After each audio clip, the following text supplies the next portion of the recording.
हे कृपालु, कहिए आपने कौन सी प्रतिज्ञा की है। हे प्रभु, आप सत्य के धाम और दीन दयालु हैं। यद्यपि सती जी ने बहुत प्रकार से पूछा, परंतु त्रिपुरारी शिव जी ने कुछ न कहा।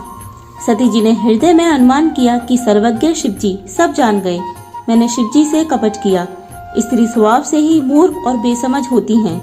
प्रीति की सुंदर रीति देखिए कि जल भी दूध के समान भाव बिकता है, परंतु फिर कपट रूपी खटाई पड़ते ही पानी अलग हो जाता है और स्वाद जाता रहता है।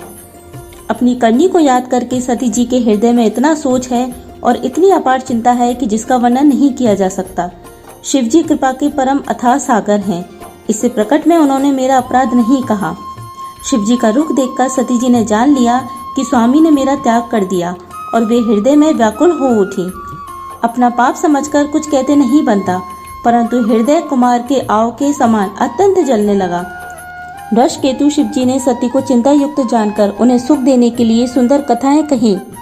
इस प्रकार मार्ग में विविध प्रकार के इतिहासों को कहते हुए विश्वनाथ कैलाश जा पहुंचे। वहां फिर शिव जी अपनी प्रतिज्ञा को याद करके बड़ के पेड़ के नीचे पद्मासन लगाकर बैठ गए। शिव जी ने अपना स्वाभाविक रूप संभाला। उनकी अखंड और अपार समाधि लग गई। तब सती जी कैलाश पर रहने लगी। उनके मन में बड़ा दुख था। इस रहस्य को कोई कुछ भी नहीं जानता था। उनका एक एक दिन युग के समान बीत रहा था। सती जी के हृदय में नित्य नया और भारी सोच हो रहा था कि मैं इस दुख समुद्र के पार कब जाऊंगी।